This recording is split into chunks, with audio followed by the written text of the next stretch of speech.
Ladies and gentlemen, he's been waiting calm and carefully. 12-year NFL vet, safety, the one, the only, Jordan Poyer.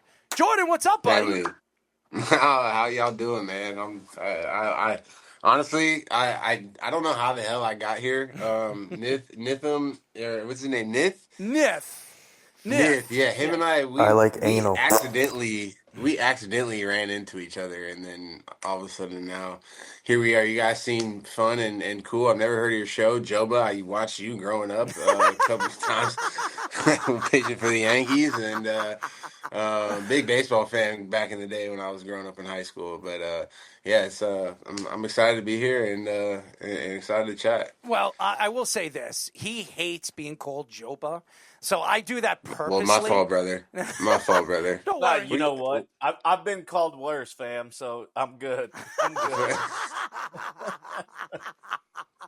For sure. What do you like to be called? Just not late to dinner.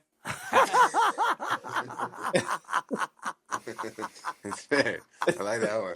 I like that one. Well, he's definitely never late to dinner, as we all know. Yeah, for sure. Hey, I'm smaller than I was when I played right now. I so know. I'm messing. Listen, I'm just messing around with you as I always do. And Jordan, if you actually listen to this show is a little crazy. We get our good. content. We talk a lot of football, baseball, hockey, basketball, mixed martial arts. We are very knowledgeable what we're talking about. But the whole point of this show is to have fun. When we get guests on the show, we want people to feel like they're at home. Hanging out on if you're in a lunchroom with your boys in high school, you could sit, have a little fun with us, grab a drink, as Job is probably doing right now, or grabbing a sausage, which Speedy likes them thick and, dark, as he always tells us, and long, right, Speedy? Length doesn't matter. There you go, Jordan.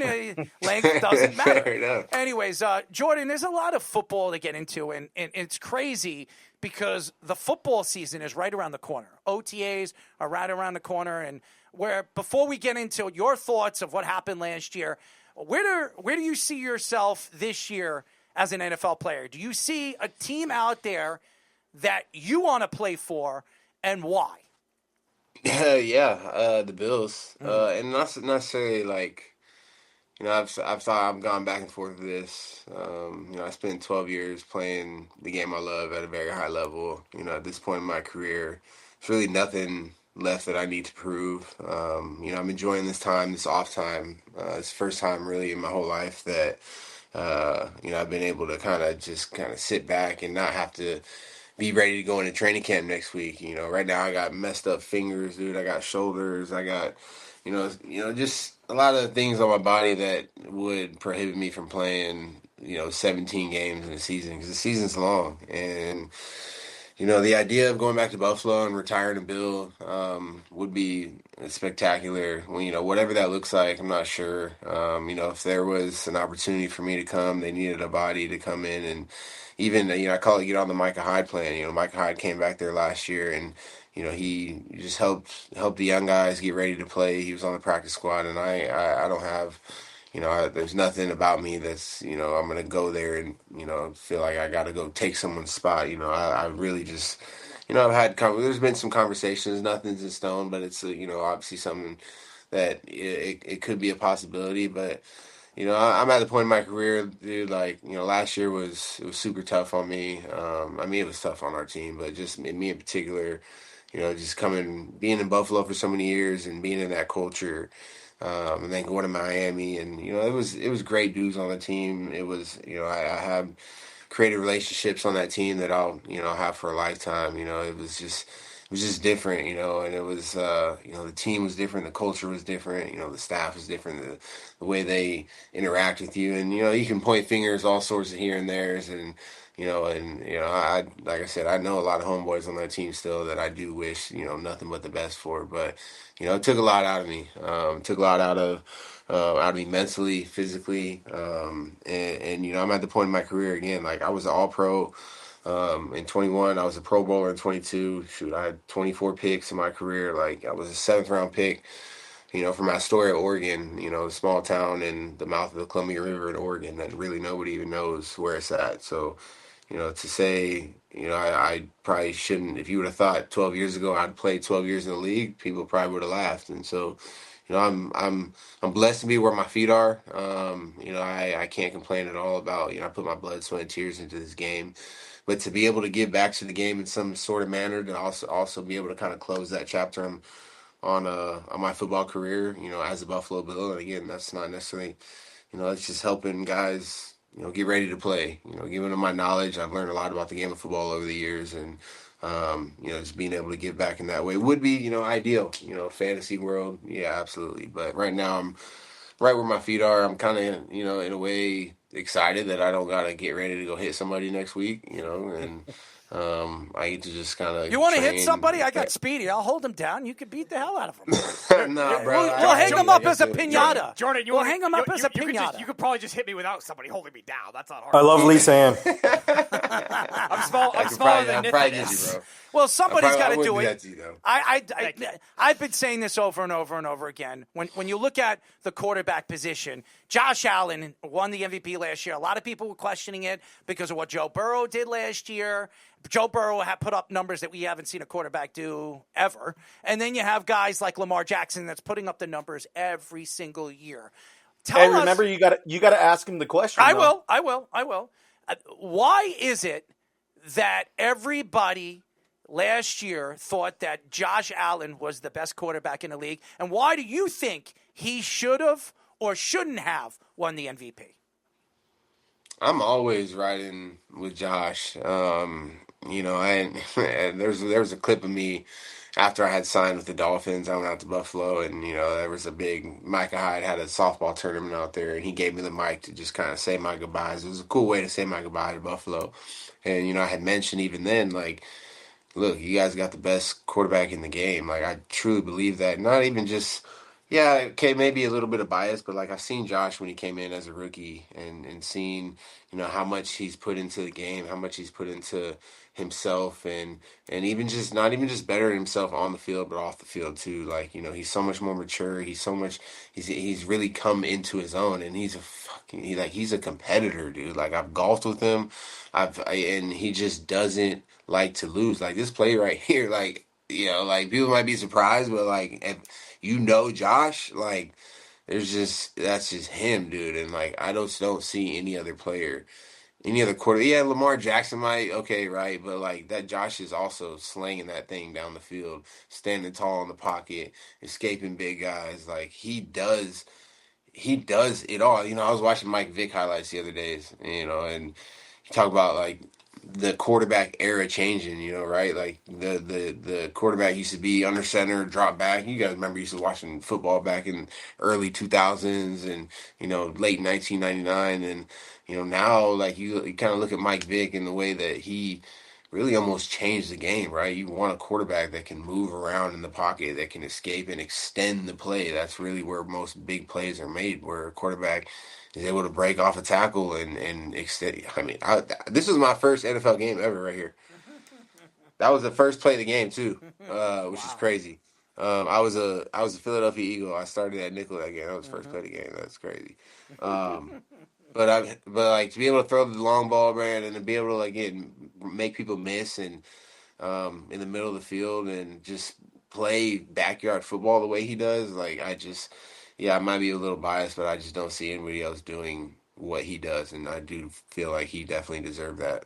So I want to go back to the quarterback you played with at the start of your career, too, and a guy in Johnny Manziel that was quite a personality, too, in Cleveland, and obviously had the off-the-field issues, so his career didn't last as long. But now outspoken saying the NIL money is going to make him where more guys get paid more than in the NFL, too. So what was he like on and off the field, and what are your thoughts to those comments and NIL in football now? Oh, man, that's a loaded question. Johnny at the time was young, too. He was coming out of Texas A&M, and again, when you're young and you get, thrown X amount of money and you feel like you have the world figured out, and I'm sure he'd be the first one to dumb, and full of cum, as we all say.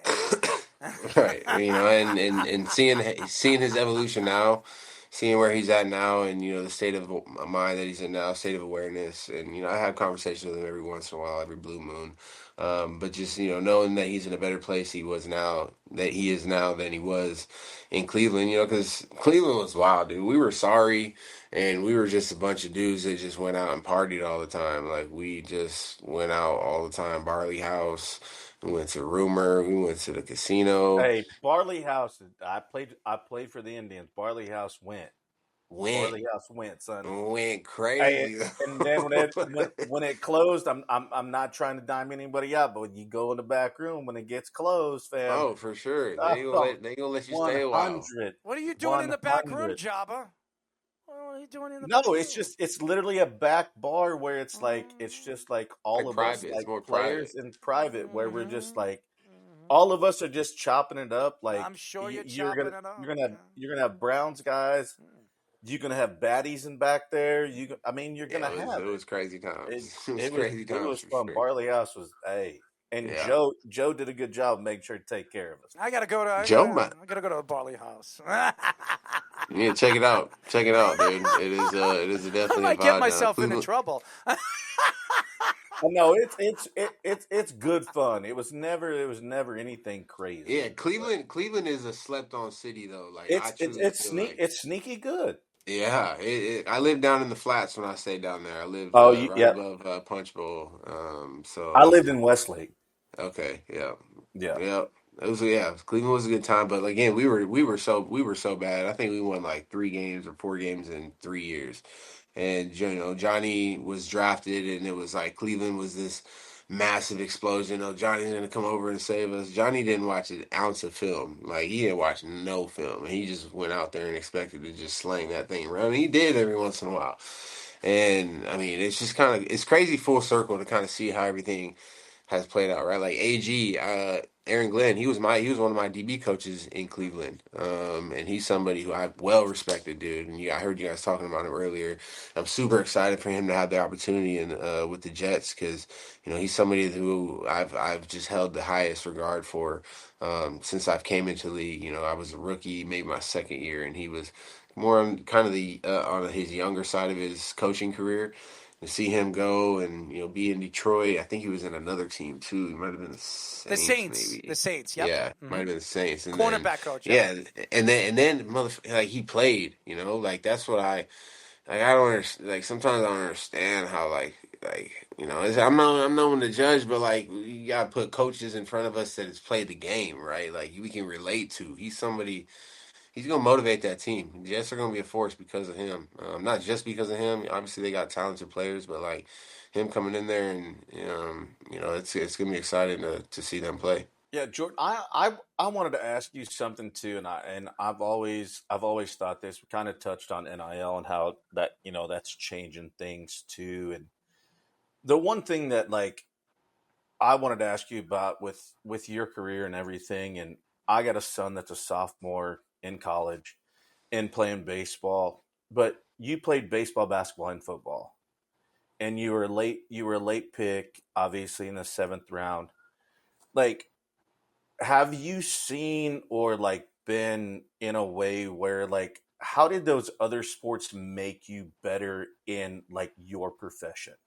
Right. Because I see just so one-dimensional people that are just playing football, or they're just playing basketball, they're just playing baseball, where you played it all. And obviously it's not easy to do what we do, playing 10 years and doing it in baseball, and you doing it in football. And that is remiss now because of the money that they're getting, because they're specifically in that. And how did that help you in your career though? I think playing baseball was one of the biggest like blessings for me to be able, because I was nice. I know everybody says it was nice at baseball, bro, but like, I was nice at baseball. I played in the outfield. I could hit. I had a strong arm. I just couldn't play in the infield. They tried to put me at shortstop and third base. I couldn't feel the ground ball. It was just, I could be in the outfield tracking down fly balls. And like, that's where I do believe that it transitioned over into tracking the football too. Like, I'm able, I returned punts a couple of times in my career, but to be able to track a football, like, that's an art in itself, right? Like, not everybody even you see out there on Sundays has the talent to be able to really track a football, right? Because like I'm sure you've been out in the outfield before, like where you get a ball off a bat and it's like, holy fuck, like that alone is an art too, and right. And if you're able to kind of read, I played right field and center, so I had to know the pitch, I had to know, what he's throwing, so that I had to obviously know the hitter and get a jump off the read or off his swing, off the pitch, and that's kind of where my jumps, I jumped everything for in college, and then ball skills, I just kept working on that. So I think that transition, and like go back to all this NIL stuff, like the game's changing, and I'm sure even baseball is like changing in so many ways, right? But like these kids nowadays, everything is social media. Like back when we were growing up, it was like you went out to the park and you just grinded like on whatever, and it was like I played 3 sports and all of them correlated. It didn't matter. You're training for all 3 sports. You're not training for just one damn thing, which is like what kids do nowadays, and like that's fine to a certain extent, but it's like, dude, like I just feel like you're missing out on so many more just attributes that you can gain just by like extending your knowledge of different sports, right? And like, for me, baseball came easy. Basketball, my mom just made me play because I was athletic, but football was like where I dominated. Baseball I dominated too. I was actually a nice pitcher too. I had fastball and just a 12-6 curveball, knuckle curve. That's all I threw. But baseball, I didn't have as much fun playing baseball, and that's I played actually a year at Oregon State, baseball and football, and that actually was really tough. I didn't have like females doing my grades and stuff, which I should have had. Like I don't know why. Tutors like in North Carolina. Yeah, I don't know what I was. I did have that in college, so I was good. Oh, so you're a cheater? Yeah, like Joba's a cheater. No, that's not cheating, bro. The school system is ridiculous. Hey, if you ain't cheating, you ain't trying. You ain't trying. So like, and C's get degrees anyway. So like, I don't know what we're even talking about. So kids, like Jordan, but like so when that comes down to it, and it's I'll never forget the one article I read about Christian McCaffrey and how he said, if I didn't play those other sports, I wouldn't have been as good as I was. 1,000%. Because it not only like, and I think it goes deeper than just how we resonate of lateral movement, of reading balls, of doing those things. Because Joba likes to read balls. We all know that. He likes to read a lot of balls, right, Joba? Is that true? But it's everything tied together though. Like it's clubhouses, it's locker rooms, it's all of that of being better. When you're just in one dynamic, like you're only stuck in that. And I don't know if you saw this as much as I did, but like you knew the dudes that like either had it or didn't have it, because like obviously baseball is a little different. You get kids out of high school.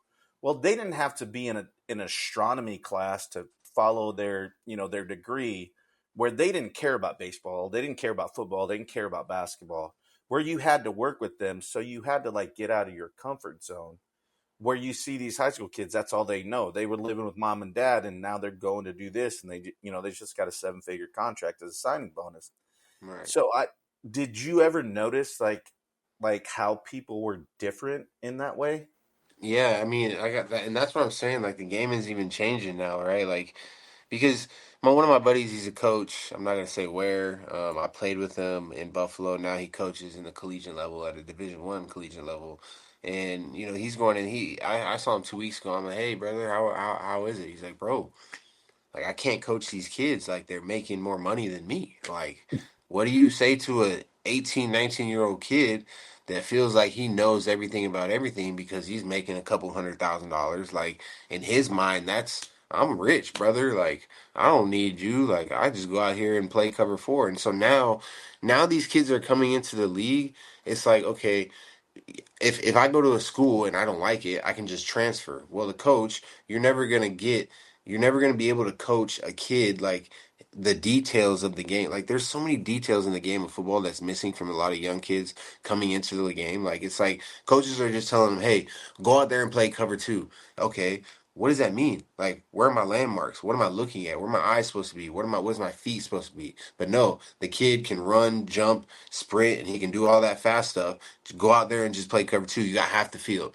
There's so much more than just hey, go out there, play cover 2. You got half the field. You feel me? Like, there's a lot deeper to level of understanding of the game within the game. And I'm sure I mean, even baseball, there's a game within the game of baseball. Shit that people don't necessarily see, like that aren't optically, to the normal person can't see. And that's what I think is lacking in this new generation of NIL, right? Like, kids can just transfer. They don't ever have to like work to go get something. Oh, if I don't like it, I'm gonna go over here to North Carolina. I just said that just because somebody said North Carolina earlier. I'm gonna go here to North Carolina and transfer. Sure, it wasn't Bill Belichick's future wife. Not a respect for Coach Bill, so I ain't got nothing bad to say about Coach Bill. Well, I'm not saying it. I'm just talking about his wife or his future wife. I ain't got nothing bad to say about Coach Bill. Oh, I'm trying to get it out of you. We're not throwing anybody under the bus here. We ain't doing that. We are talking a 12-year NFL vet. He played for the Eagles, the Browns, the Bills, the Dolphins. Jordan Poyer. Now, Jordan, there's a lot of – we've been going back and forth, and we were kind of arguing what is the most important positions in football. And I gave 5. We said, obviously, the quarterback, offensive tackle, defensive line, a pass rusher, a corner, and a wide receiver. Those are the 5 most important positions. We feel that's why they get paid the most money. Now, if you gave us your top 5 in order, where would it go? We know quarterback would be 1. Where's number 2, number 3, number 4, and number 5? Dang, I would say quarterback. I would say corner. I would say quarterback is 1. We've agreed on that. It's got to be a defender too, and I'm torn between a corner and a pass rusher.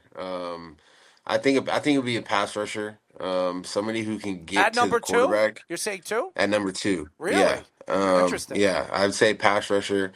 Not a tackle. Not a tackle. I would put tackle. You're saying an edge guy? An edge guy. Saying an edge guy, yeah. Yeah, an edge guy. And that's very close to a tackle. Jake's going to be happy right now. I would say that's very close to a tackle. So that's then 3.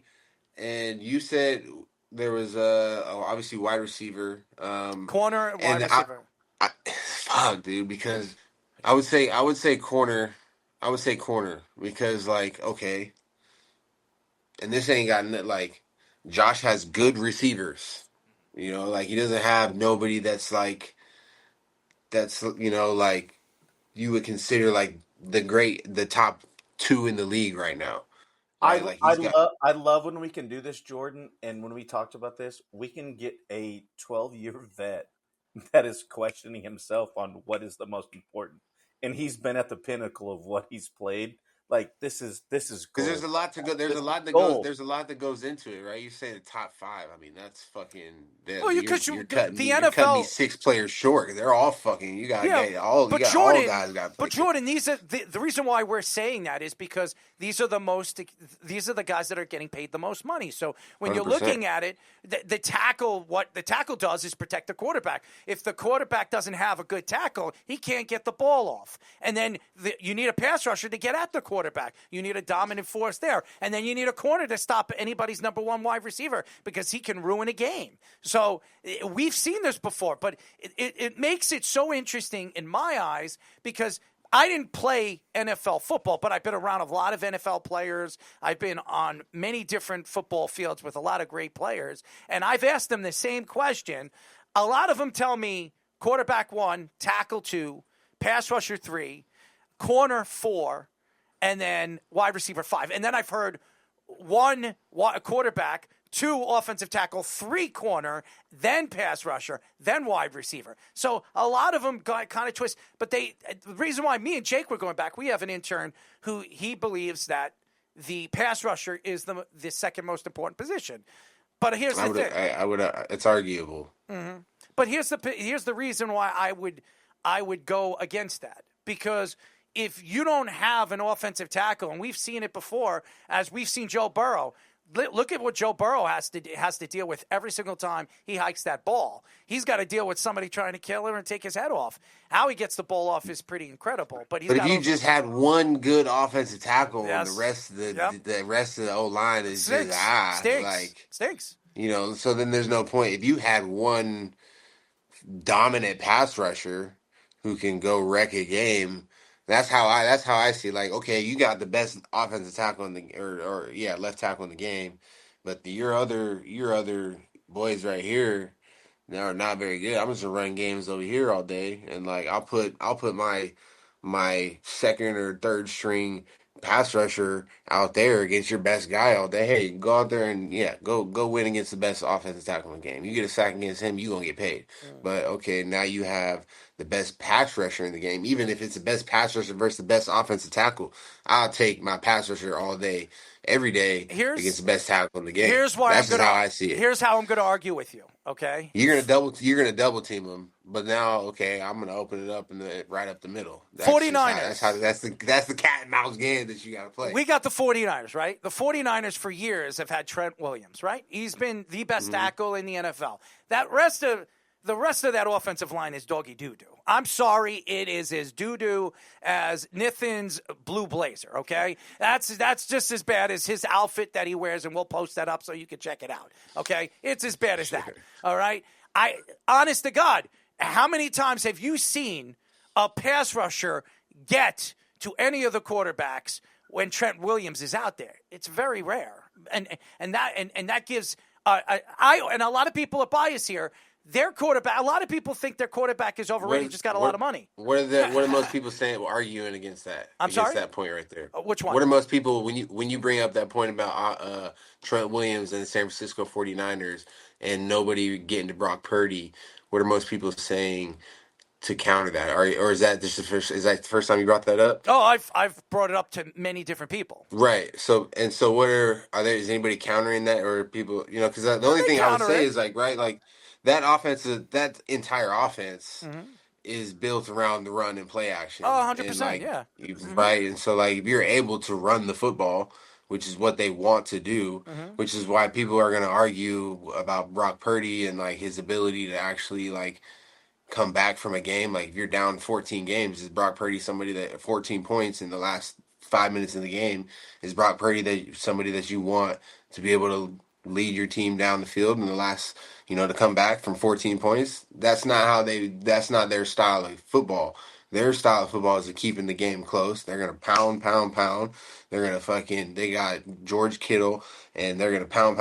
Then they're going to hit a play action. They're going to get the ball out of Brock Purdy's hands. Style of football. So, we can go back and forth on this all day. I'm not arguing with your top five. No, I think your top five there's is great. the blue blazer. Look at that outfit right there. How Is do you like that outfit? what's his name? That's Nathan? Nathan. That's the Nathan. Jordan, you could call him the Legend of the Leash. The Legend of the Leash. Legend of the Leash. Oh, here it is. I'm putting you on a leash now. As we have a whole board of Nith right here. Ready? Breaking news. A lot of hot ladies. They call me the ladies man and Mr. Steal Your Girl. I will say, I gotta go back when you get a dude that puts his leg up when we get conversation, Glory hole.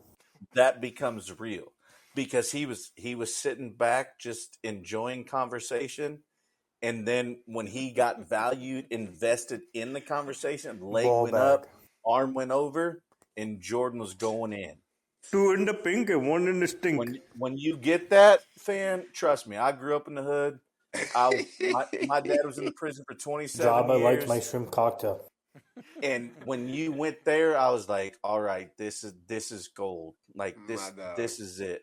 I love Lisa Ann. For sure. And I'm different than all these cats. I'm different than all these cats. He's different. You want to hear his soundboard? I could tell, brother. I could tell, brother. Here's his soundboard. What's up, Jordan? What's up, brother? Hey, thank you, my guy, for joining the show. Thank you. Absolutely, bro. Absolutely. I don't know how I got here, bro, but we here. Hey, we having a good time, bro. We connected on Instagram, man. I know. On accident, but it was still on accident. Come on. I know you saw my page before. You saw the blue blazer. We're gonna have to talk about that one time, bro. I don't know, bro. But we here though. This was good. Here, somebody was spamming you off Nathan's. Jordan, what did you say? Actually, I thought I was coming into a psychedelic podcast. And...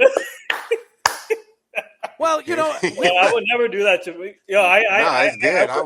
I was ready, and then I saw the YouTube clips about 20 minutes before I hopped in here, and I was like, "Oh, this isn't what I thought I was hopping." Jordan, I worked with I worked with Johnny Manziel before. I've done stuff with a bunch of athletes that you know in the league. Athletes. Oh, we got that drop right here. Athletes.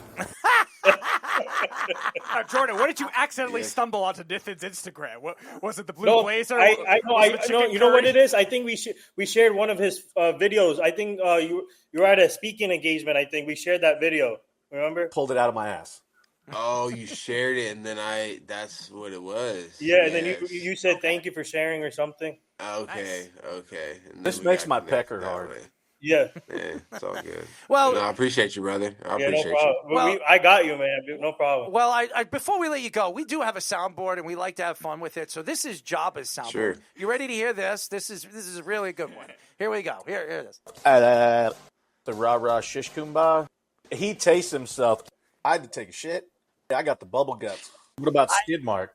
I'll let you lick my butt. Pulled it out of my ass. This makes my pecker hard. Like, I always gave up the booty. I wouldn't piss on him if he was on fire.